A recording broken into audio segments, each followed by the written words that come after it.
Ako po si Miss Winnie at ito ang ating kwento. Isang normal na araw ito para sa 30 anyos na dalagang si Jelay. Makulimlim ang kalangitan habang ang malamig na simoy ng hangin ay yumayakap sa dalaga. Kauuwi lamang niya galing sa bahay ng pinsan. Habang nasa tapat ng pinto si Jelay, napansin niya ang isang pares ng tsinelas. Hindi yun pamilyar kaya alam niyang may bisita sa kanilang bahay. Sino kaya ang bisita ni Tatang? Pagpasok ni Jelay sa loob, nakuha niya ang atensyon ng kanyang ama at kausap nito. Tila ba may malalim silang usapan na hindi niya matukoy kung ano. Napansin din ni Jelay ang isang ginang. Pamilyar din sa kanya ang mukha niya, ngunit hindi siya masyadong sigurado. Magandang araw po sa inyo. Mano po nga pala, Tay. Heto nga po palang pasalubong ko para sa inyo. Inabot ng dalaga sa ama niya ang isang paper bag na may lamang pagkain. Inilapag lang ni Tatang Soryo yon sa ibabaw ng lamesa. Anak, saan ka nang galing? Mukha yatang ginabi ka na ng uwi mo ngayon. Oo nga pala, siyang Tia Clara mo. Naalala mo ba siya? Pakiwari ko parang hindi na. Nung bata ka pa lang, siya na nag-aalaga sa'yo. Magmano ka nga muna sa tiyahin mo. Mataman niyang tinignan ang itsura ng pinakilala ng kanyang ama na tiyahin niya. Hindi ko na nga po gaanong naaalala pero namumukaan ko po siya. Mabuti naman po at napadalaw siya rito sa atin, Tay. Hello po, Tia. Magalang na nagmano din si Jelay sa Tia Clara niya. Nagpaalam na din di kalauna ng butihin niyang tiyahin. May pupuntahan pa raw siya pero saglit lang daw dahil babalik din siya kaagad. Sila na lamang dalawa tuloy na mag-ama ang natira roon at pinag-usapan ng tungkol sa bumisita noong huli. Oo nga anak, may pinuntahan kasi sila ng anak niya. Tapos naisipan niya magpunta rito. Mabuti nga at kabisado niya pa ito Hindi naligaw ang Tia Clara mo. Kanina po ba siya rito, Tay?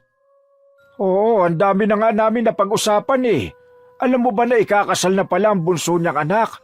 Kaedaran mo nga. Tapos nagtatanong sa akin kung ikakasal ka na o kung may anak ka na ba. Napapakamot na lang si Jelay sa kanyang ulo dahil sa narinig niyang ito. Sa edad niya kasing malapit nang lumagpas sa kalendaryo, mas higit na kailangan na niyang magkanobyo. Mahirap na, baka ma-expire ang pinakaiingat-ingatan niyang matres. Hindi niya mabibigyan ng apo ang kanyang Tatang Soryo.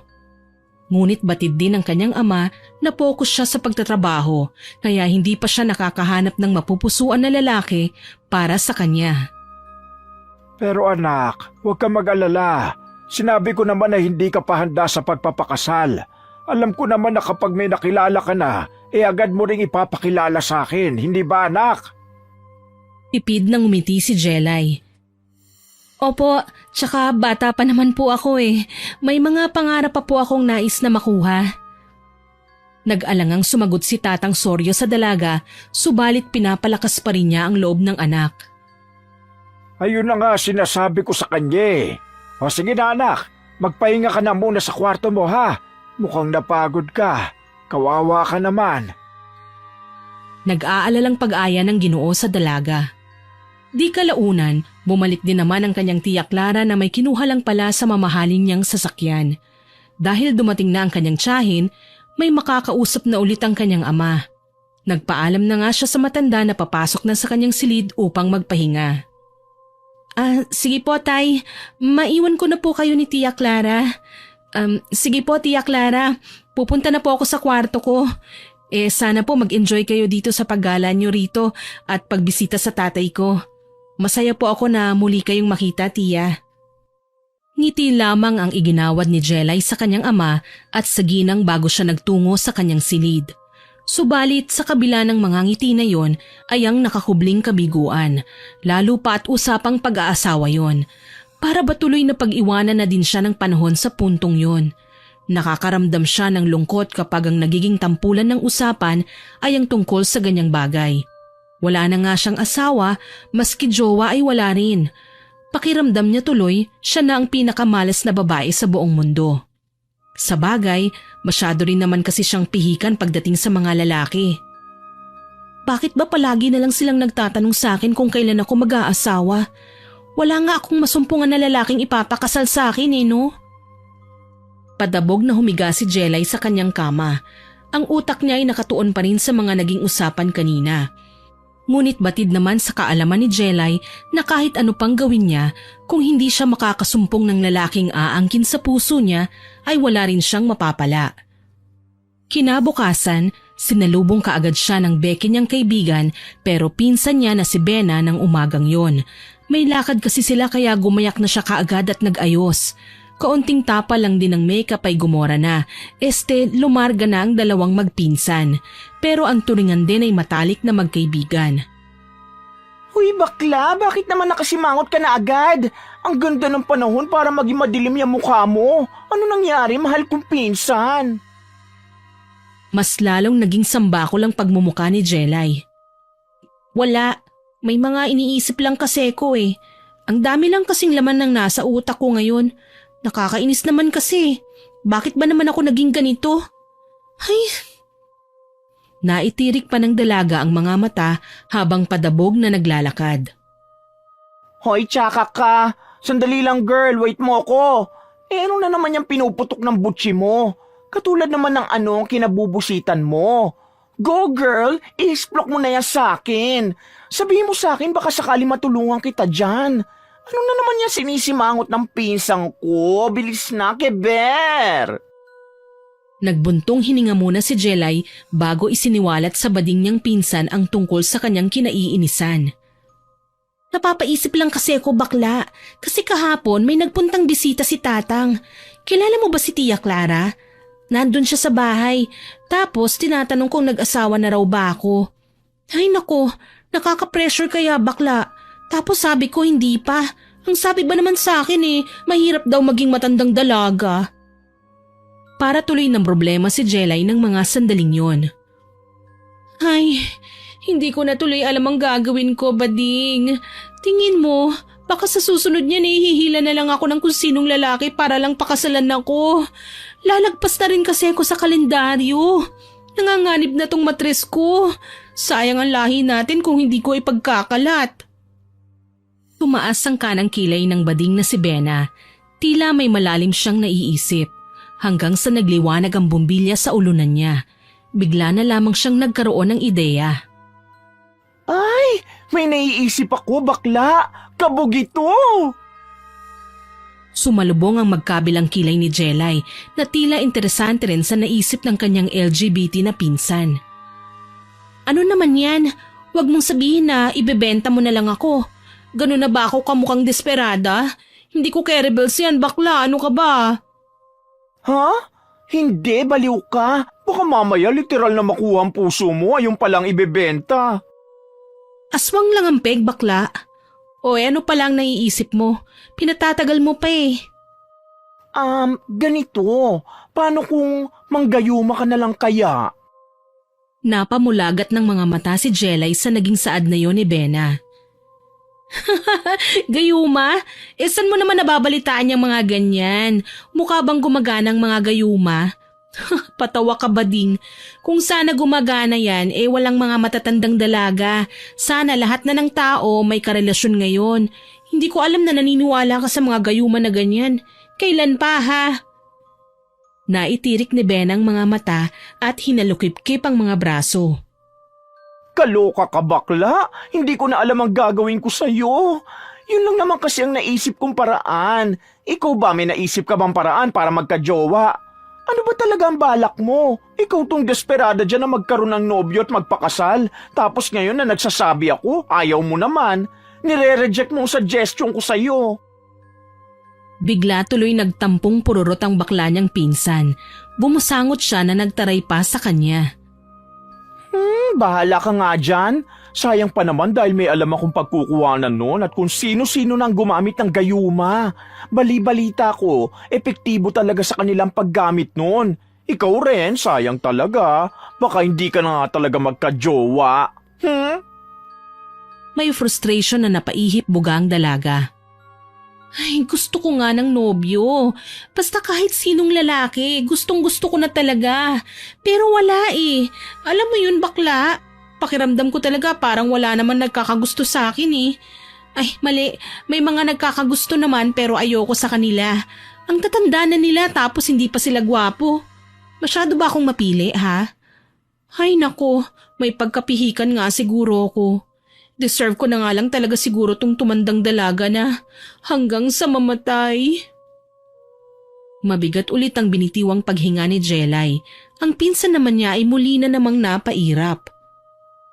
Ay bakla, may ikukwento nga pala ako sa'yo. Naalala mo ba yung pinakapangit nating kaklase noon? Ikinasal na siya, tapos buntis ngayon. Ako, eto pa rin, matandang dalaga na talaga. Ewan ko ba? Alam mo, nagsasawa na ako sa pakikinig sa'yo. Paulit-ulit na lang tayong pinag-uusapan to. Nagsuggest na nga ako pero ayaw mo akong pakinggan. Hindi ko na alam, paikot-ikot na lang itong pag-uusap natin. Ay nako, stressable na ako sa yung loka ka. Wala naman tayong nagawang solusyon bakla eh. Bakit ka naiirita dyan? Kaya nga manggayuma ka. Mas mabilis na solusyon yun kung talaga masyado ka ng desperada. Pero kasi...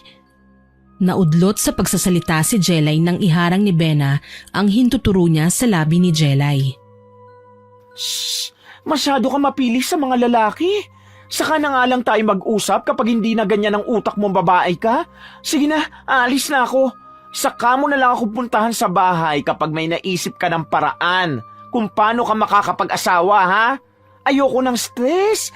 Sayang ang beauty ko, no? Gayuma lang, iaayawan mo pa. Kiber ka na nga dyan, babush! Nagtangka si Jelay na pigilan ang pinsan niya pero hindi na siya nilingon pa. Bagsak balikat na napasandal na lamang ang dalaga sa inuupuan niya. Nakatulala sa malayo hanggang sa may boses ng dalawang babae ang narinig niya sa hindi kalayuan. Pinag-uusapan ng dalawang babae ang tungkol sa gayuma. Tila yata pasaring na yun sa kanya ng langit kung saan binibigyan siya ng pabor sa nais niyang makuha. Base sa isang babae, ginamitan niya ng gayuma ang asawa niyang babaero at ayun, naging tapat na sa kanya. Sa mga sandaling yun, naging buo sa kalooban ni Jelay na gawin ang sinabi sa kanya ng pinsan niya. Kaya nagmamadali rin siyang nagtungo sa bahay ni Bena. Gora na nga to. Siguro tama nga ang pinsan kong bakla. Oras na siguro to para magkaroon ako ng boyfriend. Ano kayang experience ng may nobyo? Malakas na pagkatok sa pintuan sa bahay ni Bena ang ginawa ni Jelay. Kaagad naman siyang pinagbuksan ng kanyang pinsan. Ano ba naman yan, Jelay? Alam mo, kung nagpunta ka lang dito sa bahay para mag-rant na naman sa akin tungkol dyan sa mga sabi-sabi sa'yo, tungkol sa pag-aasawa, tigilan mo na ako, ha? Hindi na ako interesado. Hindi mo naman ako pinakikinggan, eh. Ay! O tara, kumilos ka na dyan. Samahan mo na ako. Bilisan mo na dyan. Ha? Saan naman kita sasamahan, bakla ka? Maghanap ng lalaki? Maghahanap ng bigla lang mag-aalok ng kasal sa'yo? Ganon ba ang ibig mong ipagawa sa akin? Hindi ba sinabi mo sa akin na manggayuma na lang ako? Tara, dali na, subukan natin. Naaatat na talaga akong magkanobyo. Hindi kaagad nakapagsalita si Bena. Ilang beses pa siyang kumurap upang tingnan ng pinsan niyang bakas sa mukha na porsigidong isanais na yung gawin. Tara? As in, nagpapasama ka sa akin kumuha ng gayuma?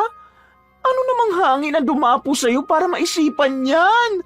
Akala ko ba kontra ka sa gayuma? Gulo mo no? Hindi ba sabi mo na yun na lang ang kailangan ko? Tara na kasi, ang dami mo pang tinatanong sa akin. Ngayon ako na nagmamadali, ikaw naman tong aayaw. Ano pa bang hinihintay mo, Pasko? Go, go, go na tayo! Malakas na hinatak ni Jelay ang baklang pinsan, ngunit nagpumiglas siya sa kanya. Oh, bakit? Napapakamot sa ulong nagtatakang tanong ng dalaga kay Bena na nakahalukip-kip na naman. May gagayumahin ka na ba? May natitipuhan ka na bang lalaki na pwede mo maging jowa? Wala pa naman pero itatabi ko lang. Alam mo na, para handa ako kapag may natipuhan na ako. Basta ikaw ang bahala sa akin ha. Magaling ka kayang kumilatis ng boylet. Aba, ako pang tinanong mo? Siyempre, marami akong sinitsitan at binigyan ng 150. O ano, sasamahan mo na ba ako? Ikaw ang nagsabi sa akin ito tapos ngayon ikaw na tong hindi sigurado. Gora, let's na kasi. Seryoso na talaga? Laban o bawi? Oo nga, laban na. Paulit-ulit ka naman eh. Tinatanggal mo ang positive energy sa katawan ko. Ano ba, sasamahan mo ba ako o hindi? Sabihin mo lang sa akin kung saan nagbebenta ng gayuma. Ako na lang ang pupunta.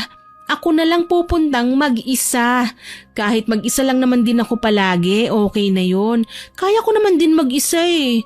Kung masama naman loob mo na kasama ako, edi walang problema. Ayun, kinonsensya mo pa ako bigla. Oo na, sige na. Hindi pa rin ako nakakapunta ron, pero narinig ko lang sa mga kakilala ko kung saan sila kumukuha. Alam mo, hindi ko talaga alam kung ano nangyari sa'yo ha? Kung bakit ura-urada ka na naman magsabi sa akin. Nakaramdam ng tuwa si Jelay nang marinig niyang sabihin yon ng pinsan niya. May halumang kaba, mas nangingibabaw ang pagkasabik ni Jelay. Iniisip niya na maaaring ito na ang simula ng panibagong yugto ng buhay niya, kung saan magkakaroon na siya ng lalaking magmamahal sa kanya. Sigurado ka bang dito yun? Kanina pa tayo paikot-ikot dito eh, pero wala man lang tayong nakikita. Hindi naman kasi yung binabalandra, girl. Nakatago lang sa bahay nila yun. Anong akala mo dyan? Bilihan ng yelo na lalagyan ng karatula sa labas?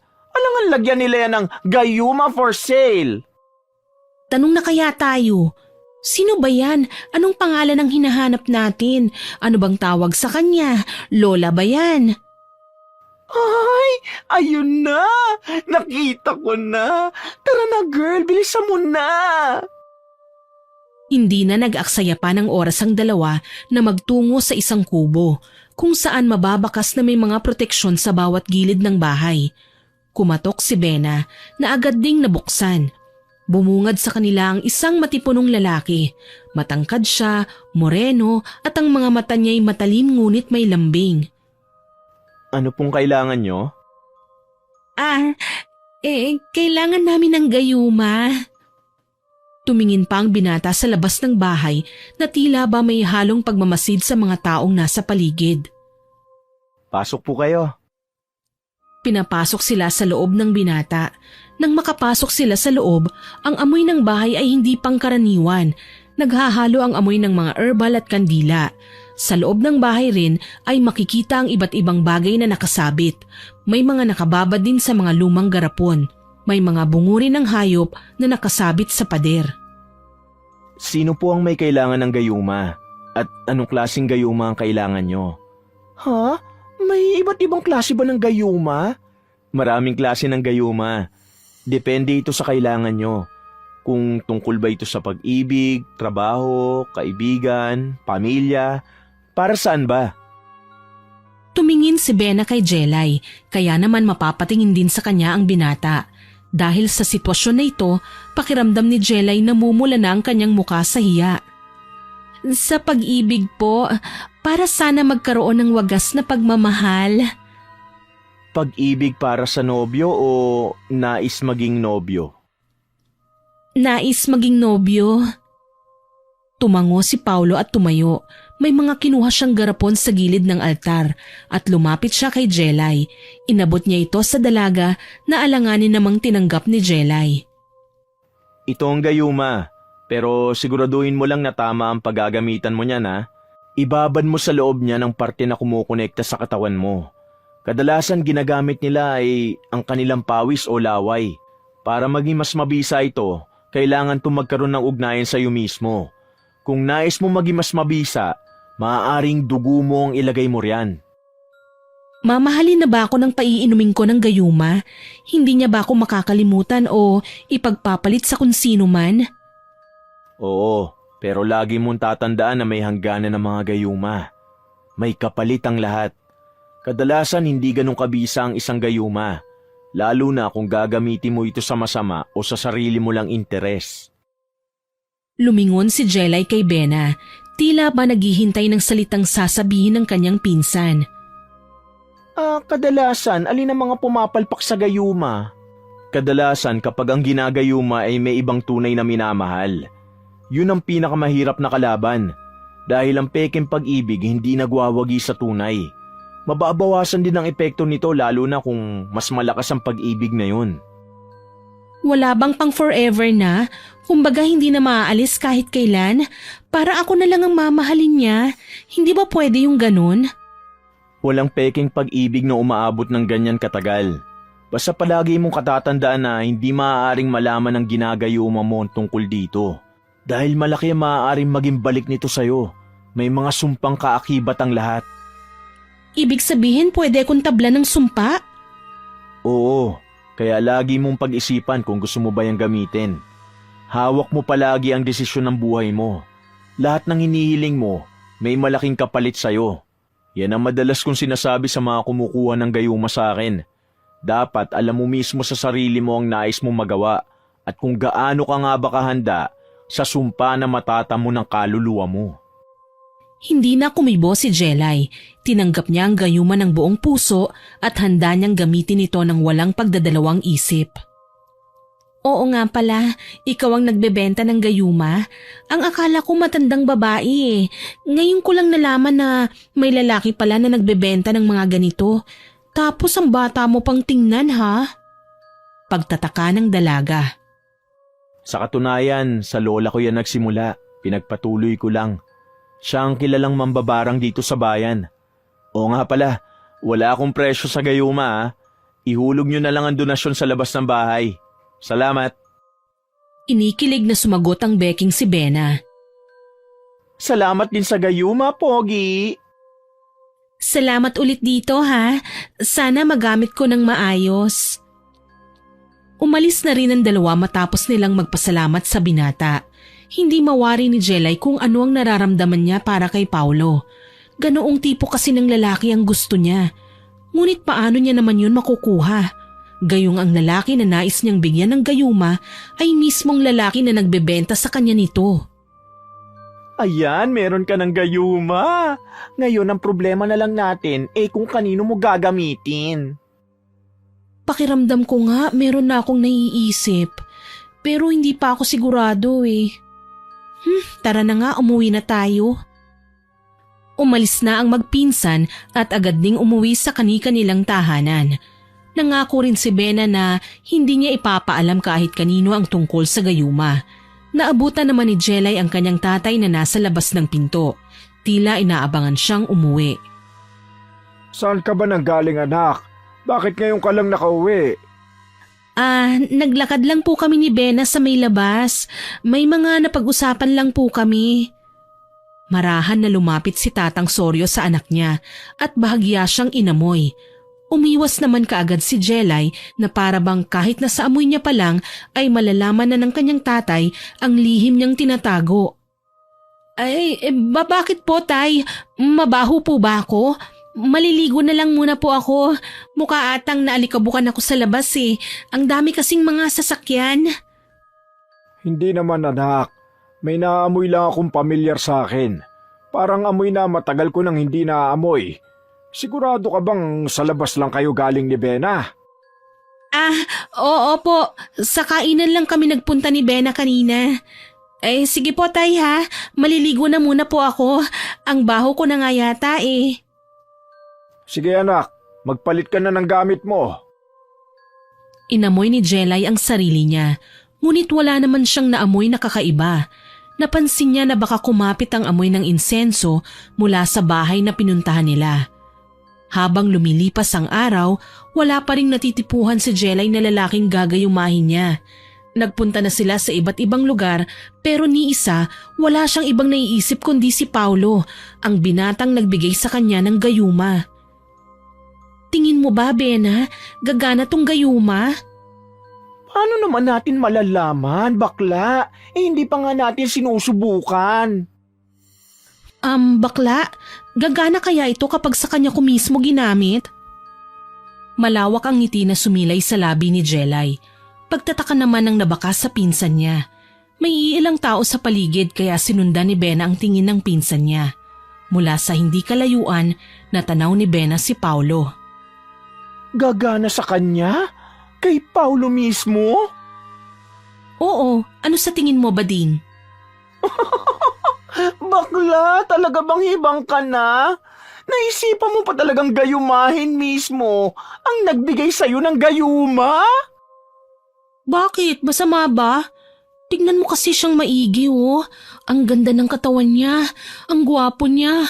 Alam mo naman di ba na ganyang klase ng lalaki ang gusto ko? Siya mismo ang lalaki na pangarap ko. Nakatitig lang si Jelay sa binata. Mas lalo siyang nakaramdam ng panghihina habang nakikita niya ang matikas niyang pangangatawan. Tigil-tigilan mo yung kahibangan mong babae ka. Kaloka! Try natin? Sandali lang, dala ko to palagi eh. Mukha pa naman siyang nauuhaw. Nagtago ang dalawa sa likod ng lumang gusali kung saan nila ipinatak sa isang bote ng tubig ang gayuma. Hinanap rin kaagad nila si Paulo. Hello, ikaw si Paulo hindi ba? Jelay nga pala. Ngiti lang ang iginawad ni Paulo sa dalaga bago siya nagpatuloy sa paglalakad. Maraming bitbit na plastik si Paulo. Doon naisipan ni Jelay na ilagay ang tubig na may gayuma. Habang naglalakad si Paulo, pinagmamasdan niya ang binata hanggang sa kinuha niya ang tubig na nasa plastik. Binuksan niyo ni Paulo at ininom lahat na para bang uhaw na uhaw siya. Ayan na, nainom na niya. Ano na kayo mangyayari? Lumapit si Jelay kay Paulo. Sa puntong hahawakan na ni Jelay ang kamay ni Paulo, napapikit ang dalaga dahil sa hampas ng malakas na hangin sa mukha niya.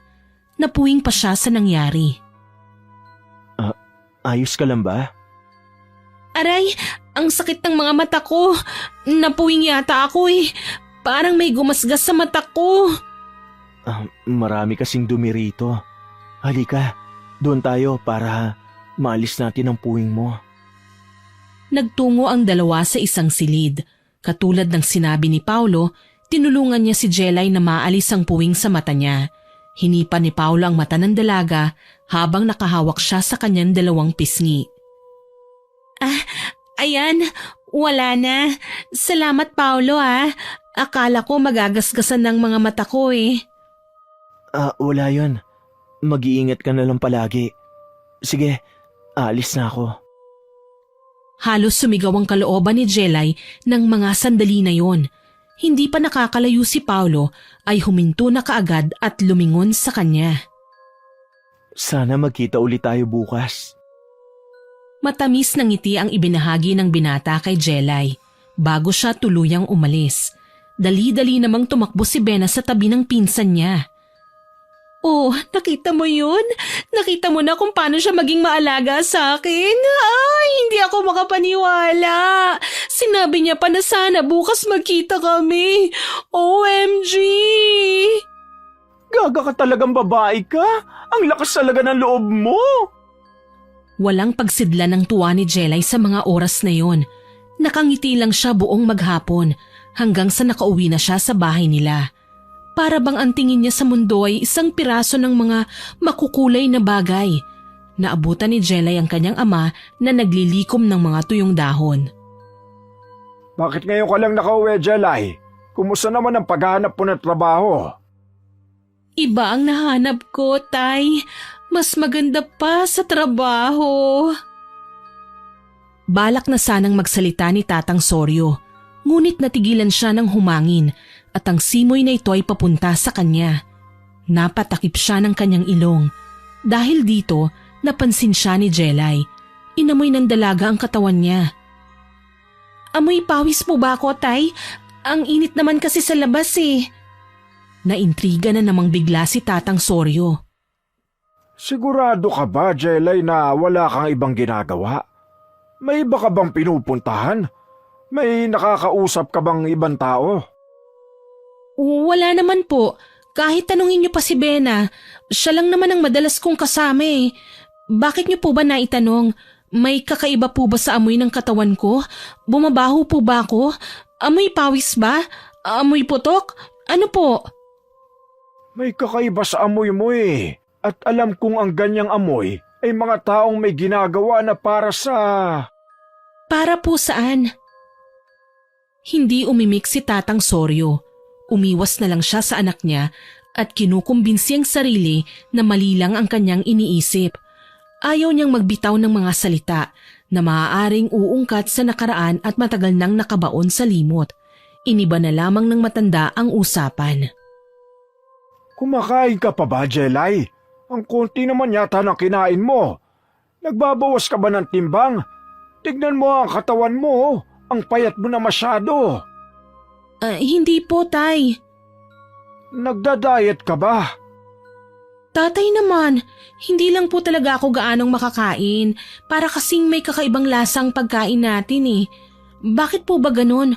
O baka may kakaiba akong nalalasahan sa tubig? Bukas nga po magpalit na tayo ng pinagkukuhanan natin ng tubig.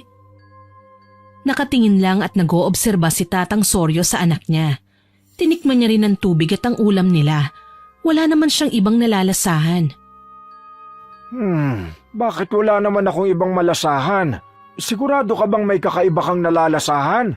Hindi ba masarap? Masarap naman po ang ulam niyo. Sadyang may kakaiba lang. Para kasing mapait, hindi ko po mawari kung lasa ba itong dahon o kung anuman.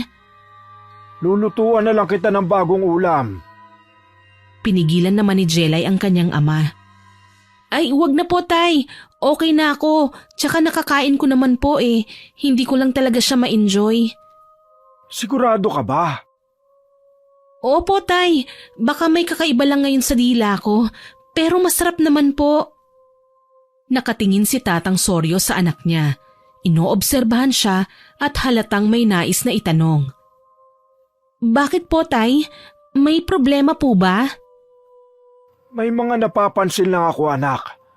May gusto lang sana akong itanong sa'yo, ha? Tungkol naman po saan? Hindi kaagad nagsalita si Tatang Soryo. Sinusukat niya ang emosyon at kanyang utak. Gusto niyang may malaman sa anak niya, ngunit hindi niya diretsyong maitanong. Wala ba kayong nakakausap ni Bena na ibang tao? Kunwari may mga kinalaman sa itim na mahika, mga ganon. Wala naman po. Hindi naman kami naniniwala sa ganyan eh. Tay, pwede po ba? Huwag na po natin yung pag-usapan pa. Kumain na po tayo. Hindi niyo pa po ginagalaw yung pagkain niyo eh. Nakamasid lang si Tatang Soryo sa inasta ng kanyang anak. Kilala niya si Jelay, kaya alam niya kapag may bagong nangyayari dito. Hindi lang mawari ni Tatang Soryo kung ano yun, kaya nais niyang tuklasin kung ano nga ba ang nililihim ng kanyang anak. Kinabukasan, maagang umalis si Jelay. Mag-isa lang siyang nagtungo sa bayan, kung saan nakita niya si Paulo na tila may hinahanap. Inayos ng dalaga ang kanyang sarili bago nilapitan si Paulo. Hi Paulo, kamusta ka na? Andito ka ah. May bibilhin ka na naman ba? Hindi inaasahan ni Jelay ang nakita niyang reaksyon mula kay Paulo. Tila ba naging isa siyang nakahahali ng babae sa mga kumikinang na mata ni Paulo. Ang labi ng binata ay gumawad ng napakatamis ng ngiti. Nagpakita ka rin. Alam mo bang kanina pa ako naghihintay sa'yo? Naghihintay ka sa akin? Bakit mo naman ako hihintayin dito? Oo, hindi ba ang sabi ko sa'yo na magkita tayo rito? Gusto mo bang kumain? Oo naman. Sige ba? Hindi ko naman alam na ako lang pala ang hinihintay mo rito. Hindi ko nga rin alam kung ano ba nangyari. Basta ang gusto ko lang mangyari ngayong araw ay ang makita ka. Gusto kitang makasama. Isa pa, ang ganda mo pala. Lalo na kapag nakakasama kita, Jelay. Parehong namula ang magkabilang pisngi ng dalaga. Totoo ba yung sinasabi mo? Binobola mo lang ako eh. Bakit? May gusto ka na siguro sa akin ano? Paniniyak pa ni Jelay. Bakit? Masama ba na magkagusto ko sa'yo? Siguro may nobyo ka na. Naku, wala akong nobyo ha. Isa pa, matagal na akong single. Hindi naman din ako mapili sa mga lalaki. Ang gusto ko lang ay matipuno, gwapo, matangkad, moreno at mabait. Kagaya mo. Napakamot sa likuran ng ulo ang binata. Okay na ba sa'yo ang pangalan na Paulo? Para kasing siya yung binabanggit mo eh. Oo naman, kasi siya naman talaga yun eh. Nagpalitan ng binata't dalaga ng tawanan sa isa't isa. Pareho silang dalawang naglilibot sa bayan. Dahil ito na ang pangarap ni Jelay, sinamantala na niya ang bawat sandali habang may bisa pa ang gayuma sa binata. Maghapon hanggang sa sumapit ang dilim silang magkasama. Ayaw pa nga sanang umalis ni Paulo eh. Ayaw pa niyang mawalay sa kanya ang dalaga. Sigurado ka ba na uuwi ka na? Paano kaya kung magsama na tayo sa isang bahay? Isang araw pa lang na nagiging tayo kung makaaya ka naman kaagad sa akin. Saan mo naman tayo gustong tumira? Para bang may paru-parong naglalaro sa tiyan ni Jelay habang kausap si Paulo, ang pinapangarap niyang lalaki. May nakita akong pinanguupahan na bahay. Kunin na kaya natin yon para doon na tayo magsama. Hindi ko kaya na wala ka sa tabi ko.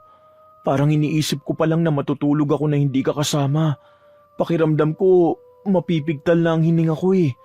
Sige na, mahal. Hindi na alam ni Jelay kung ano bang dapat niyang gawin. Masyadong mabilis ang mga pangyayari. Pero ayaw niyang sayangin ang oportunidad na nasa harapan na niya. Hindi niya rin alam ang sasabihin sa kanyang ama. Sige, bukas magkita tayo ha. Tapos tignan natin ang bahay na sinasabi mo ha.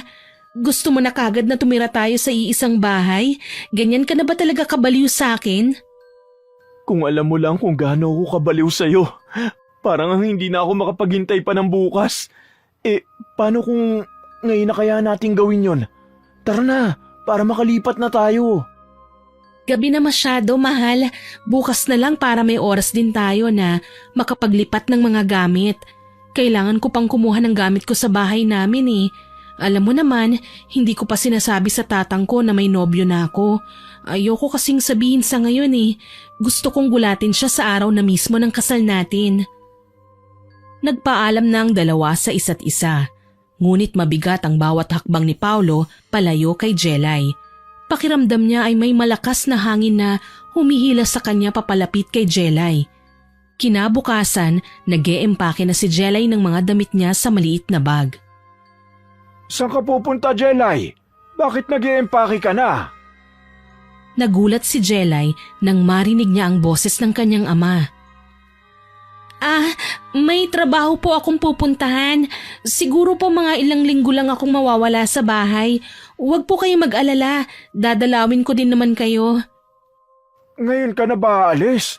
Bakit biglaan naman yata? Hindi mo pa sinabi sa akin yung kagabi pa. Anong oras ka nga pala umuwi ha? Hinahanap ka ni Bena. Akala ko pa naman magkasama kayo. Hindi ko na po nasabi kasi pansin ko na masama ang pakiramdam niyo eh. Pasensya na po, Tay. Hindi na kumibo si Tatang Soryo sa sinabi ng kanyang anak. Umiiling lang siya dahil pansin niya ang pagiging aligaga ni Jelay. Alam ng matanda na may tinatago ang kanyang anak, ngunit hindi nga lang niya masabi kung ano nga ba ito. Sige po, Tay ha. Aalis na po ako. Kailangan ko na pong magmadali eh. Tatawagan ko na lang po kayo. Sige anak, mag-iingat ka palagi ha. Humalik si Jelay sa pisngi ng kanyang ama. Mas lalong naamoy ng kanyang ama ang singaw na lumalabas sa katawan ng dalaga. Konti na lang ay kukumprontahin na ng kanyang ama si Jelay tungkol rito. Ngunit mas mabilis pang umalis si Jelay kesa sa pagpapasya ng ama niya. Patago na nagkita ang dalawa hanggang sa napuntahan nila ang bahay na lilipatan nila. Nakakatuwa naman na makita kong bahay natin, mahal ko. Yumakap si Jelay kay Paulo. Hinaplos naman ng binata ang buhok ng babae. Kung alam mo lang kung gaano ko kasaya, magiging mag-asawa na tayong dalawa, tapos bubuo na tayo ng masaya nating pamilya. Nakikita mo na ba ang magiging resulta ng pag-iibigan nating dalawa? Ipinapangako ko sa iyo na magiging isa akong mabuting asawa at tatay sa magiging anak natin. Hayaan mo, sa susunod mas maganda na ang bahay natin. Sa ngayon nagsisimula pa lang tayo. At kapag may mga anak na tayo, sisiguraduhin ko sa iyo na mas mataas pa dyan ang paglilipatan natin. Wala naman sa akin kung gaano kataas ang bahay o magiging tirahan natin, mahal. Ang mahalaga sa akin sa ngayon ay ang magkasama tayo. Hindi ba yun naman ang gusto natin? Ang hindi na magkahiwalay pa? Tama ka nga, mahal ko. Inayos nilang dalawang bahay at ang mga magiging laman noon, kahit na iilan lang din ang mga gamit nilang nadala. Nang matapos sila, nagpahinga silang dalawa sa kwarto. Magkayakap sila habang ang mga labi ay may malawak na ngiti. Alam mo ba, matagal ko ng pangarap ang ganito. Ang akala ko nga masyado na akong matanda para kiligin eh. Pero ngayon mas pinararamdam mo sa akin na ang bata ko pa pala. Salamat, mahal ko. Ngayon parang gusto ko na iparamdam sa iyo ang pagmamahal ko. Lalo na ngayong nakikita ko sa iyo na dapat ka lang kiligin sa akin. Ikaw pa lang ang nakikita ko, kinikilig na talaga ako. Hindi mo na kailangan mag-effort. Kahit na, ako pa rin ang dapat magparamdam sa iyo ng isang wagas na pagmamahal. Sa ganda mong yan, panigurado ko na marami ang gustong umangkin sa iyo. Kaya tingnan mo, kahit bago tayo binabakuran na kaagad kita. Baka nga bukas pakasalan na kita eh. Ang bilis mo naman, pero yan ang gusto ko. Alam mo ba na sa aming magpipinsan, ako na lang yata ang walang anak at asawa? Palagi nga nilang tinatanong sa akin kung kailan ba ako mag-aasawa eh. Na kesyo tatanda na raw akong mag-isa, walang mag-aalaga, walang magmamahal.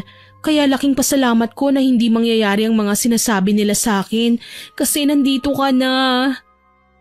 Hindi ka na ulit mag-iisa dahil kahit na anong mangyari, mamahalin kita ng wagas. Bubuo tayo ng isang masayang pamilya habang sabay natin palalakihin ang mga anak natin. Paano ba yan? Pwede na tayo magsimula sa baby number 1. Humagikgik si Jelay nang sinundot-sundot ni Paolo ang kanyang tagiliran. Ano ba, mahal? Nakikiliti ako. Patuloy na nagharutan ng dalawa. Walang katapusan ng ligaya sa munting tahanan na binubuo ng mga pangarap. Pangarap na walang kasiguraduhan ng wakas. Dahil batid naman ni Jelay na bunga lang ang lahat ng ito ng mahika. Sarap naman ang niluto ng asawa ko.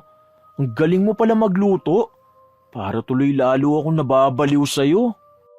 Ikaw talaga, ayan ka na naman sa mga mabulaklak mong salita ah. Habang naghahalo ng nilulutong pagkain si Jelay, yumakap sa likuran niya si Paolo. Ang aga mo naman atang nagising, mahal ko. Umupo ka na lang muna para makapagpahinga ka. Tatawagin na lang kita kapag tapos na akong magluto. Ayoko, gusto ko sa tabi mo lang ako palagi. Gusto ko yung ganito, kayakap kita. Ang saya lang isipin na ganito tayo kasaya. Ang swerte ko talaga na mabiyayaan ako ng mabuting asawa. Maganda at maalaga pa. Tsaka, ang galing pang magluto. Naglalambing na naman ang asawa ko. Palagi mo na lang yung sinasabi sa akin ah. Dahil hindi ako magsasawang ipaalala sa iyo kung gaano ba kita kamahal. Hinarap ni Paolo si Jelay at hinawakan siya sa pisngi. Mahal na mahal kita, asawa ko. Ang mga labi nila ay nagtagpo. Walang pagsidla ng tuwa ni Jelay. Ngayon lang ako nakaranas ng ganitong klase ng pagmamahal. May naging ex naman ako pero hindi ganito kasaya. Ikaw ang nagbigay buhay sa mundo ko, Paolo. At handa akong ipakita sa iyo ang lahat ng klase ng pagmamahal. Matatamis ang mga salita, katulad ng tamis ng kanilang pagsasama. Nagpatuloy ang pagsasama na puno ng saya. Nararamdaman ni Jelay ang pag-ibig na matagal na niyang hinahangad. Ngunit isang klase ng pag-ibig na hindi niya rin kayang ihayag. Nagtatago siya sa tatang niya at kahit ang pinsan niya ay walang alam sa mga nangyayari sa kanya. Hanggang isang araw, habang nasa kasarapan sila ng pagtulog, biglang bumalikwas ng bangon si Paolo at napasigaw mula sa isang masamang panaginip. Ah! Mahal, anong nangyari sa'yo? Ayos ka lang ba? Bakit pawis na pawis ka? Kumalma ka, mahal ko! Napahilamos si Paolo sa kanyang muka. Si Jelay naman ay nagmamadaling kumuha ng tubig para mapainom sa kanyang nobyo. Hindi matigil si Paolo sa pagsigaw, ngunit hindi ito dahil sa sakit, kung hindi dahil sa may bumabagabag na bagay sa kanya. Ano ba talaga ang nangyayari sa'yo, mahal? Hindi ko maintindihan, pero may napapanaginipan ako isang babae. Tinatawag niya ng paulit-ulit ang pangalan ko. Hinahanap niya ako. Umiiyak siya habang ako nakikita kong sarili kong nakagapos at hindi ko magawang makalapit sa kanya. Nakikita ko ang pagsusumamo niya sa akin. Nararamdaman ko siya. Baka naman binabangungot ka lang, mahal. Hindi maganda ang ganyan. Hindi ako natatakot sa kanya. Sa halip nakakaramdam ako ng kakaiba sa dibdib ko. Pakiramdam ko, matagal na kami magkakilalang dalawa. Naguguluhan na ako, mahal. Sino ang babae na yun? Para bang nararamdaman siya ng kaluluwa ko. Hindi ko alam. Pero panaginip lang yan. Hayaan mo na. Alam kong wala lang yan. Baka may mga nangyari lang na hindi maganda. Normal lang naman na managinip tayo. Kaya wag mong isipin ng ganyan, mahal ko, ha? Batid ni Jelay kung ano ang tinutukoy ni Paulo. Marahil ay may parte sa buhay niya na natatabunan ng gayuma at ngayon ay tila ba binabagabag siya sa kahit na anong aspeto. Hindi alam ni Jelay ang mga susunod niyang gagawin, lalo pa at kay Paulo siya nagpagawa ng gayuma. Kinaumagahan, nagpasya si Jelay na makipagkita sa kanyang pinsan na si Bena. Saan ka ba nagpupuntang babae ka? Alam mo ba nagtatanong sa akin ng tatang mo kung saan ka raw nagtatrabaho? Hindi ko naman alam ang isasagot ko sa kanya. Ang dami nangyayari kung alam mo lang. Tulungan mo ko. Kailangan ko ng tulong mo, please. Tungkol naman saan? Pakiramdam ko may kumukontra na ng gayuma kay Paulo. Napapadalas ang panaginip niya tungkol sa isang babae. Tulungan mo ko. Hindi ko alam ang gagawin ko eh. Hoy bakla ka, kaya siguro wala ka sa bahay nyo dahil nagsasama na kayong dalawa ni Paulo, no? Gaga ka talaga? Kung ano-ano nang ginagawa mo, girl. Kung gusto mo magkatotoo yan, ipakilala mo na sa tatang mo si Paulo at ilabas mo sa lahat. Hindi yan patago-tago kayo. Saan naman kayo nakatira niyan? Kahit ako hindi mo pinagsasabihan. Pakiramdam ni Jelay ay naririndi siya sa boses ng pinsan niya. Please lang, wag mo na muna akong pagalitan. Wag mo na munang isipin yung mga ganyang bagay. Tulungan mo na lang kasi ako. Kailangan ko makuha ulit ang gayuma. Bumalik tayo sa bahay nila Paulo. Nakawin natin yung mga gayuma doon. Yan ang hindi ko magagawang itulong sa'yo. Aalis kami mamaya. Nakipagkita lang talaga ako dahil nag-aalala na ako kung saan ka ba napadpad. Magpunta ka na rin sa tatang mo. Alam mo ba nag-aalala na siya sa'yo? Napakamot na lang si Jelay sa ulo niya. Tuloy-tuloy siyang pinapangaralan ng pinsan niya, ngunit hindi niya yon pinapansin. Mag-isa siyang nagtungo sa bahay ni na Paulo. Ang alam niya ay wala nang nakatira doon dahil base sa kwento ni Paulo, matagal nang namayapa ang kanyang lola. Pagkarating ni Jelay sa bahay ni na Paulo, laking gulat niya nang may makita siyang isang dalaga na naglilikpit ng mga gamit. "Sino ka?" Lumingon ang babae kay Jelay matapos nitong ibaba ang bungo ng hayop. Naglilikpit siya ng mga gamit sa bahay. "Pasensya ka na, pero wala rito ang nagbebenta ng gayuma eh. Niligpit ko na rin dahil hindi ko alam kung babalik pa siya." "Nasaan ang mga gayuma? Tsaka sino ka ba? Anong ginagawa mo rito? Bakit mo pinapakialaman ang mga gamit niya?" "Nobya ako ni Paulo. Matagal na siyang hindi umuuwi rito." Natahimik si Jelay sa kanyang nalaman. "May kailangan ka ba?" "Ang mga gayuma? Nasaan ang mga gayuma?" "Pasensya ka na pero wala na rito eh. Naitapon ko na." "Bakit mo itinapon? Bakit ba pinapakialaman mo ang mga gamit ni Paulo? Ibigay mo sa akin ang gayuma!" Itinulak niya si Ana para halughugin ang buong bahay. "Huwag kang manggulo rito. Sinabi ko na sa'yong itinapon ko na yon, kaya huwag ka nang maghanap pa. Lumabas ka na rito dahil wala ka nang mapapala pa. Matagal ko nang sinasabi kay Paulo na tigilan na niya ang pagbebenta ng gayuma. Ngayon maging siya, hindi ko na rin mahagilap." "Baliw ka na ba? Kailangan ko ng gayuma. Kailangan kong mapigilan ang ginagawa mo sa kanya." "Ginagawa ko sa kanya? Kanino?" "Pwede bang tigilan mo na si Paulo? Huwag ka nang manggulo pa. Hindi na ikaw ang mahal niya." "Ano bang sinasabi mo? Alam mo ba kung nasan si Paulo?" Doon lamang nahimasmasan si Jelay nang marinig niya ang tanong ni Ana. Ngayon na wala na siyang hawak pang gayuma, Alam niya na kahit na anong oras ay maaaring mawala ng bisa kay Paulo. Dismayado na umuwi si Jelay sa bahay nila. Naabutan niya pa si Paulo na nakaupo sa sahig habang hawak ang ulo niya. Mahal ko, anong nangyayari sa'yo? Ang sakit ng ulo ko! Ang sakit ng ulo ko kakaisip sa isang babae. Hinahanap niya ako. Naririnig ko ang boses niya, hinahanap niya ako. Tinatawag ako ng babae, mahal ko. Sino siya? May mga naaalala ako pero hindi malinaw. Huwag mong pakinggan yan, mahal ko. Baka mga masasamang kaluluwa yan na gumugulo sa atin. Hayaan mo yan. Umalis na lang kaya tayo rito. Hindi pwedeng makita niya tayo. Hindi na nakapagsalita pa si Paulo. Napuno ng mga katanungan ng utak niya. Ang daming bumabagabag, lalo pa at naaalala niyang mga bagay kasama ang babae na yun. Ngunit hindi ito malinaw.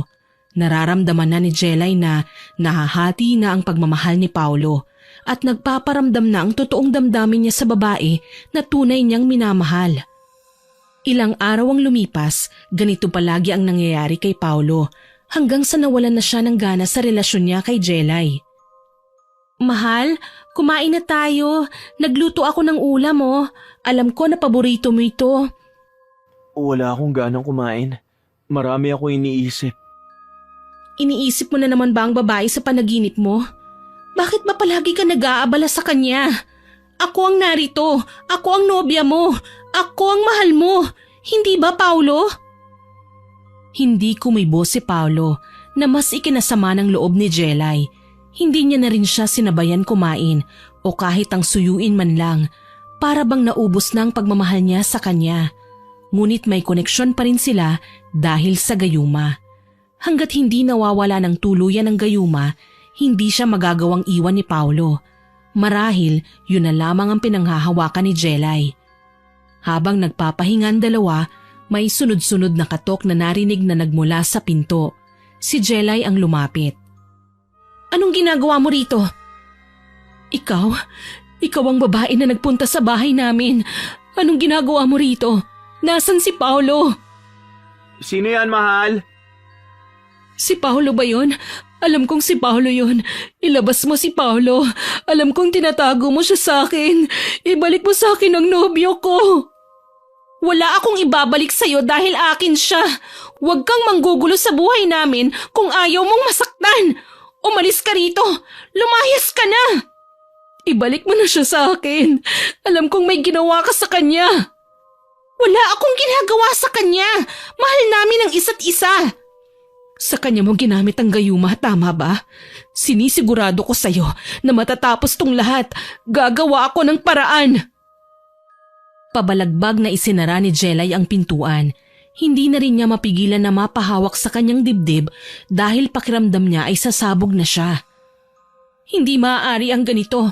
Alam na ng babaeng yun ang buong katotohanan, kaya hindi maaaring malaman din ito ni Paulo. Nagmamadaling lumapit si Jelay kay Paulo. Ano bang nangyayari sa'yo? Masyado kang aligaga. Sino ba ang babaeng kausap mo? Umalis na tayo rito. Bilisan mo, likumin na natin ang mga gamit natin. Hindi maaaring maabutan niya tayo rito. Maabutan nino? Basta, wag mo nang itanong kung sino siya. Kapag sinabi kong aalis tayo, kailangan nating umalis. Hindi kumilos si Paulo na mas lalong kinainis ni Jelay. Ano bang problema mo? Bakit ayaw mo pang kumilos? Hindi ako aalis dito hanggat hindi mo sinasabi sa akin ang totoo. Hindi mo ba nakikita na madilim na ang paligid? Saan mo naman gustong pumunta? Luluwas tayo ng Maynila o kahit saan basta malayo sa kanilang lahat. Naririnig mo ba ang sarili mo? Hindi tayo makakaluwas ng Maynila. Wala tayong magagamit na pera. Wala tayong bahay doon. Sino ba kasi ang iniiwasan mo? Hindi tayo aalis dahil ito na ang bahay natin. Aalis tayo rito. Gagawa ako ng paraan para makalayo. Hindi ako papayag na manatili tayo sa lugar na ito. Hindi mapilit ni Jelay ang nobyo niya na umalis. Pakiramdam niya kahit na anong sabihin niya sa kanya ay hindi siya pakikinggan. Nag-aaway na rin sila na mas lalong nagpapalayo ng loob ni Paulo.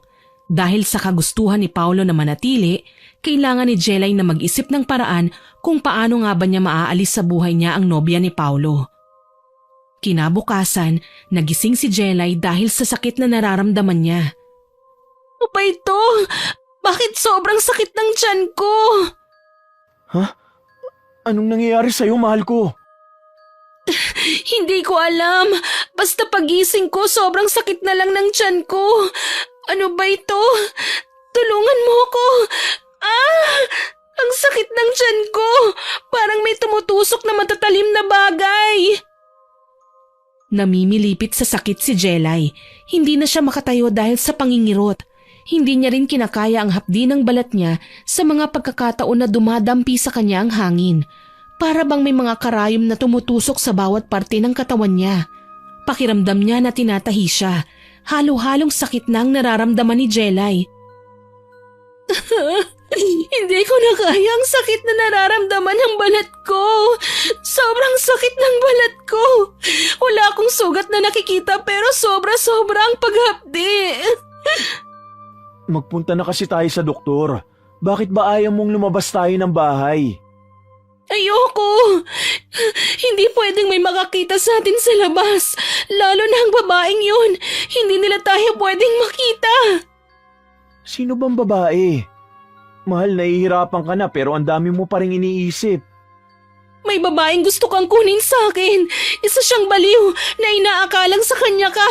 Pero mahal, hindi ba akin ka lang? Akin ka lang! Hindi nagsalita si Paulo. Napatingin na lamang siya sa malayo. Patuloy pa rin kasi siyang naguguluhan sa kung ano nga ba ang mga nangyayari. Tulungan mo ako, mahal ko. Sobrang sakit na.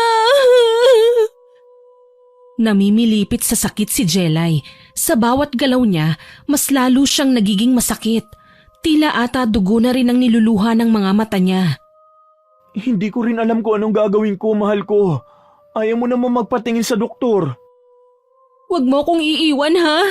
Huwag mong hahayaan na may ibang babae na kukuha sa'yo. Tayo lang ang magmamahalan habang buhay, katulad ng sumpaan nating dalawa sa isa't isa. Huwag ka na mag-isip ng mga ganyan. Kumalma ka lang, mahal ko. Mas lalo ka lang masasaktan yan. Ipangako mo sa akin, please. Oo, pangako. Hindi maramdaman ang pangako na yun ni Paulo.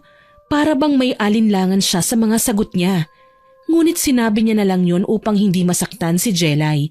Ilang araw ang lumipas, ganun pa rin ang nararamdaman ni Jelay. May oras na sobrang sakit ito at may mga panahon naman na kalmado. Hanggang sa... Paulo, mahal ko, nasan ka? Walang sumasagot kay Jelay. Marahan siyang tumayo kahit na masama pa rin ang pakiramdam niya. Binuksan niya ang pinto at nakita niya si Ana na kinakausap si Paulo. Paulo, anong ginagawa mo? Bakit mo kinakausap ang babae na yan? Ikaw naman babae ka. Bakit ka ba nanggugulo sa relasyon namin? Hindi ba sinabi ko na sa'yong wag mo na kaming pakikialaman? Napatingin ang dalawa kay Jelay. Bumakas sa mga mata ni Paulo na naguguluhan na siya sa mga nangyayari. Ayan, siya ang babae na gumagayuma sa'yo. Ako mismo ang asawa mo. Hindi mo siya mahal, Paulo. Magising ka na. Ako ang nag-iisang babae sa buhay mo. Hindi ba sa akin ka nangako ng wagas na pag-ibig? Sumama ka na sa akin. Hindi ko na alam. Hindi ko maintindihan ang mga nangyayari. Ikaw ang babaeng nakikita ko sa panaginip ko. Pero bakit hindi kita maalala? Bakit hindi ko magawang makawala kay Jelay? Mahal ko, huwag mong hahayaan na lasunin ng babae na yan ang utak mo. Ako talaga ang mahal mo. Ginugulo niya lang tayong dalawa. Nakikita niya na masaya ka sa akin at isa siyang baliw na babae na gustong manira ng ating relasyon. Ako ang mahal mo. Ikaw babae ka, umalis ka na rito. Ako pa ang aalis? Ngayon pa ba na nakukuha ko na pabalikan dapat na sa akin? Lumapit si Jelay para hilahin si Paulo. Hindi naman magawa ni Paulo na umalis sa tabi ni Jelay kahit na ang puso niya ay nagsusumigaw na si Ana nga ang tunay niyang minamahal. Alam nating pareho na hindi mo siya makukuha sa akin. Nagkakamali ka, Jelay. Alam ko ang ginagawa ko. At ngayon pa lang, matakot ka na dahil unti-unti na ring babalik sa iyo ang lahat. Makikita mo, mawawala na ang bisa ng gayuma na ginamit mo sa kanya. Umalis ka na rito! Umalis ka na! Hindi ako aalis hanggat hindi ko kasama si Paolo. Ganun ba? Ito ang dapat sa'yo! Hinila ni Jelay ang buhok ni Ana. Kahit pa man nahihirapan siya sa kondisyon niya, pinaglaban niya pa rin si Paolo. Malakas na sampal ang binigay ni Jelay kay Ana. Lalayas ka rito o dadanak ang dugo mo sa lupang kinatatayuan mo? Ano bang ginagawa nyo? Bakit ba kayo nag-aaway? Itigil nyo na to! Ayos ka lang ba, mahal? Hindi maganda ang kalagayan mo. Nagkaroon ka pa ng sugat. Ngayon nakikita mo na? Nakita mo na kung sino sa atin ang mahal niya? Umalis ka na rito at wag mo na kaming guluhin pa! Hindi na nakapagsalita pa si Ana dahil agad ding pumasok sina Paolo at Jelay sa loob ng kanilang bahay. Bakit ba nakikipag-usap ka sa babaeng yon? Simula ngayon, hindi ka na lalabas ng bahay. Wala sa atin ang lalabas ng bahay. Hindi kita maintindihan. Bakit mo ako tinatago sa lahat? Bakit maraming sinasabi ang babaeng yun na nakakapagpabalik ng mga alaala ko? Para akong ibang tao at totoo bang sinasabi niya tungkol sa gayuma? Wala! Wala akong ginawang ganyan sa'yo. Ang nararamdaman mo sa akin ay tunay na pagmamahal. Ako ang mahal mo. Mahal natin ang isa't isa, hindi ba? Bubuo tayo ng sarili nating pamilya, mahal. Mahal ko, huwag mo naman siyang pakinggan. Nakaramdam ng awa si Paolo nang makita niyang lumuluha si Jelay. Dahil sa sakit na rin na nararamdaman ng dalaga, hindi niya napigilan na mapaluhod sa sakit. Ang sakit, mahal ko! Napabaluktot si Jelay dahil sa sakit ng tiyan niya. Mas lalo itong humahapde. Tila ba hindi lang mga karayom ang nararamdaman niyang tumutusok, kundi mga matatalimpang bagay. Sa sobrang sakit, hindi na niya napigilan na sumuka. Mahal, dadali na kita sa doktor. Kahit na ayaw ni Jelay umalis, binitbit siya ni Paolo papunta sa pinakamalapit na ospital. Doon ay hinarap kaagad ng doktor si Jelay. Ano po ang gagawin namin, Dok? Matagal niya nang nararamdaman to. Saad naman ng doktor, magbibigay na lang siya ng reseta para sa mga gamot na iinumin ni Jelay. Dagdag pa ng doktor kay Paolo na ibabalik din ang pasyente sa klinikang yun matapos maubos ang mga gamot na inireseta. Sige po, Dok. Salamat. Inabot ng doktor ang reseta habang si Jelay naman ay nanghihina pa rin. Hapuna ang paghinga niya na para bang kahit anong oras ay mawawalan na rin siya ng buhay. Hindi na rin niya maigalaw ang bawat parte ng katawan niya. Para bang nakagapos ang mga yun. Iuuwi na muna kita, mahal ko. Tapos bibili ako ng gamot mo. Huwag ka nang lumabas mag-isa. Balak sanang magsalita ni Paolo nang marinig niya ang boses ng pinsan niya. Jelay! Aba! Ano nangyayari sa'yo, pinsan? Nang tapunan nila ng pansin si Jelay, nakita rin ng dalaga na kasama ni Bena ang kanyang ama at si Ana, ang tunay na karelasyon ng ginayuma niyang si Paolo. Anak ko, ano nangyayari sa'yo? Sandali, anak niyo siya? Oo, siya ang nag-iisa kong anak. Siya ang babaeng gumayuma kay Paolo. Siya rin ang babaeng binigyan niyo ng ritual. Ano? Walang hiya ka. Sariling anak ko pala sinasaktan ko. Kaya pala gano'n na lang ako makaramdam ng kakaiba dahil sariling dugo ko mismo ang ginagawa ko ng ritual. Sandali nga lang po. Teka lang, ano ba nangyayari? Ang ibig niyo bang sabihin kaya nagkakaganito si Jelay kagagawan mo, Ana? At ng sarili niyang ama? Wait lang, Tatang Soryo, gumagamit ka ng mahikang itim? Tapos ginayuma ang nanggagayuma? Ang gulo! Wala na akong pakialam. Kailangan ko magamot ang anak ko bago pa man may mangyaring masama sa kanya. Tay, huwag niyo akong ilayo kay Paolo. Nagkakagulo sila sa labas ng ospital habang si Jelay ay nagmamakaawa sa kanyang ama na huwag siyang ilayo kay Paulo. At si Ana naman ay hindi hinahayaan ng nobyo na sumunod sa kung saan pupunta si Jelay. Tay, parang awa mo na. Huwag mo akong ilayo kay Paulo. Mahal ko po siya. Anak, alam mo ba ang ginagawa mo? Maling-mali ang panggagayuma mo sa kanya. Pero siya lang ang nagmamahal sa akin ni Tay. Siya ang gusto ko. May mahal siyang iba bago mo siya nakuha. Ibig sabihin pinilit mong ikaw ang mahalin niya. Kahit na anong gawin mo, hindi magtatagal ang pagmamahal na yun. Dahil una pa lang ay hindi naman talaga sa'yo yun. Hindi nagpatinag si Jelay sa kanyang ama. Nagpumilit siyang tumayo at kahit pa natutumba, tumakbo pa rin siya papunta kay Paulo. Ngunit huli na ang lahat dahil sa mga sandali na yon ay tuluyan nang nawala ang epekto ng gayuma. Mahal ko, sumama ka na sa akin. Ilayo mo na ako rito. Umalis ka na sa harapan ko. Namumuhi ako sa'yo dahil sa ginawa mo. Pinaikot mo ako sa sarili mong kagustuhan. Nakakadiri ka! Lumuhod si Jelay sa harapan ni Paulo. Bawiin mo ang sinabi mo. Mahal mo ako. Alam kong mahal mo ako. Hindi ba nangako ka pa sa akin na pakakasalan mo ako? Na magkakaroon tayo ng maraming mga anak at palalakihin natin sila ng masaya?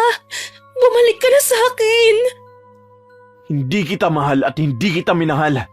Lahat ng mga pinaniniwalaan mo ay bunga lang ng pagpilit mong mahalin ka. Wala akong nararamdaman sa'yo kundi galit. Agad ding umalis si Paulo kasama si Ana, habang si Jelay ay nakaluhod at naglulumpasay sa wasak niyang puso. Hindi niya mapilit si Paulo na bumalik sa kanya at hindi niya na alam kung makakaya niya pang mabuhay at harapin ang kahihiyang yun. Bakla, tara na. Sumama ka na sa tatang mo. Hindi na maganda nangyayari sa'yo. Kailangan mong gumaling. Anak, patawarin mo ako. Hindi ko alam na nagawa ko sa iyo yan. Sumama ka na sa akin. Kailangan ko mabawi ang sumpa sa iyo. Ayaw sumama ni Jelay dahil nagbabaka sakali siyang babalikan siya ni Paulo. Ngunit wala siyang ibang nagawa. Binuhat siya ni Bena dahil nangihina na rin ang katawan niya. Umuwi sila sa bahay habang ang ama ni Jelay ay walang humpay sa pagluha.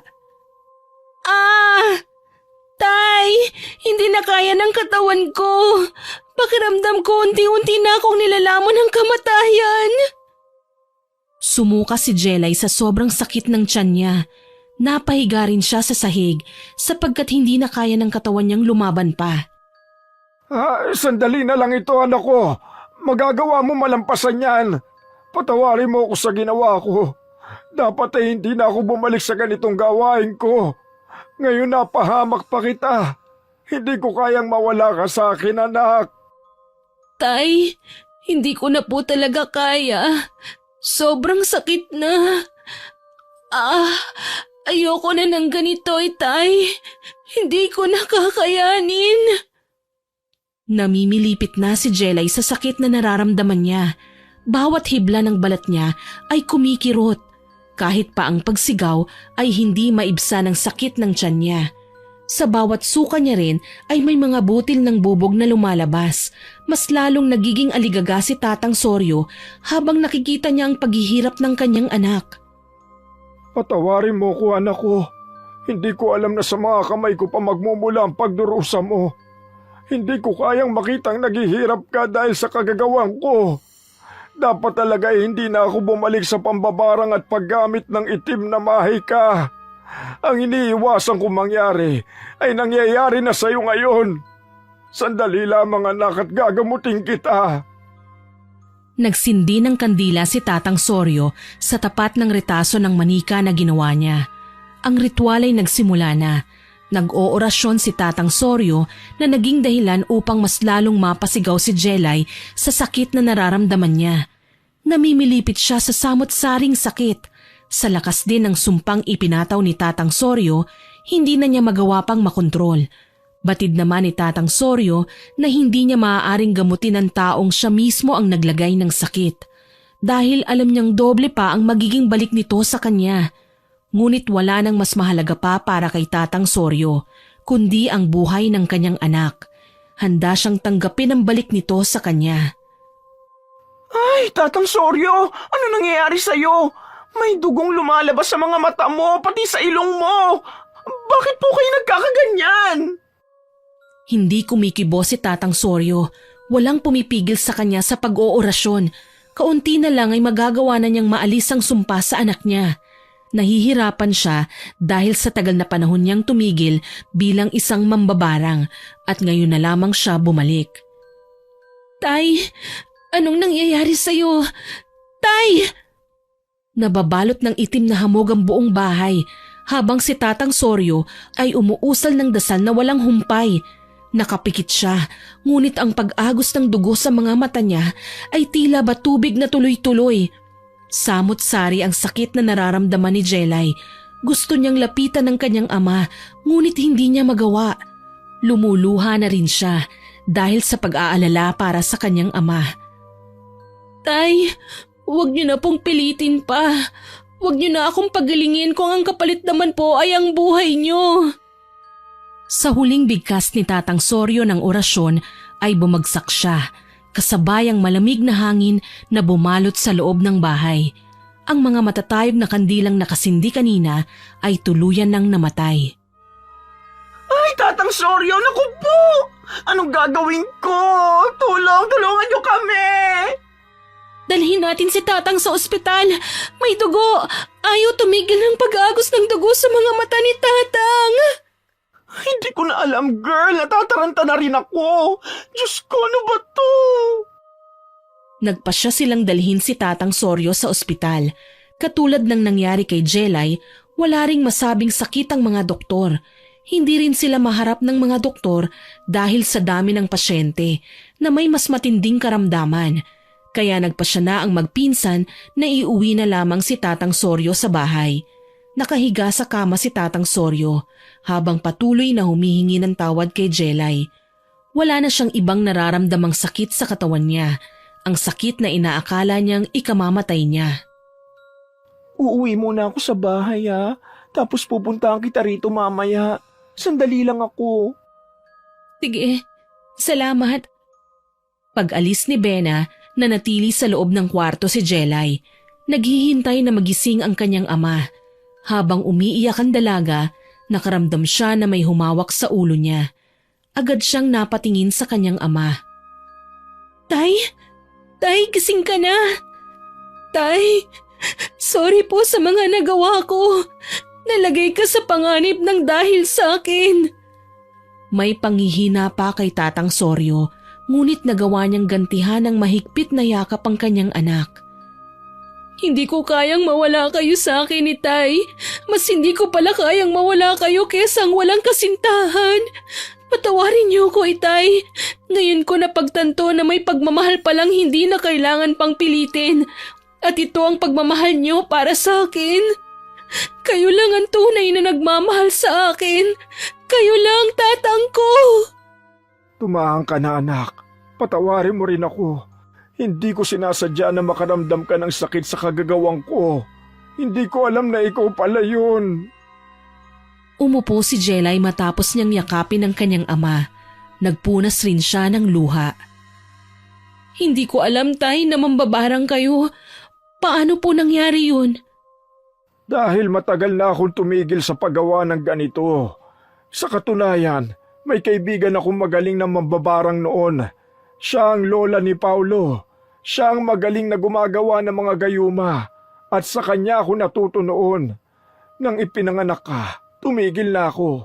Dahil ayoko may masamang mangyari sa'yo. Lalo na tayong dalawa lang din na magkasama. Batid mo naman, kapapanganak pa lang sa'yo. Iniwan ako ng nanay mo. Pero hindi ko inaamin sa'yo. Nabunga lang din ang gayuma ang pagmamahal na yun. Ibig pong sabihin gumamit rin kayo ng gayuma? Kaya ba kahit na anong tanong ko kung nasaan si nanay, hindi niyo po masagot? Isa po akong bunga ng pilit na pag-ibig. Tama po ba? Oo, anak. Isang pagkakamali na ayoko sanang magawa mo rin. Pero hindi kita napayuhan. Hindi kita iniwas doon. Kaya pala ang amoy mo simula nung ginawa mo yon ay biglang nagbago. Naaamoy ko sa iyo ang amoy ng mahika na ginamit mo. Ang pagkakamali ko lang, isinawalang bahala ko yon. Ang kaibigan po ba na tinutukoy niyo ay ang lola ni Paulo? Oo, siya nga ang kaibigan ko. Kaya nung lumapit sa akin ang asawa ni Paulo, tinulungan ko siya. Dahil ipinangako ko sa lola niya na kung ano man ang mangyari, narito ko para sa apo niya. Lingid naman sa aking kaalaman na ikaw na palang nilalagyan ko ng orasyon. Patawarin mo ko, anak.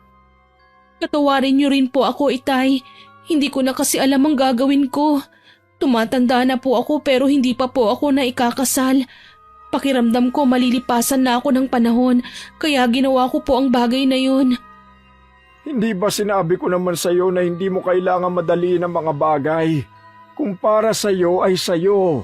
Kusa itong darating. Sana makita mo na ang pag-ibig ay hindi lamang para maikasal.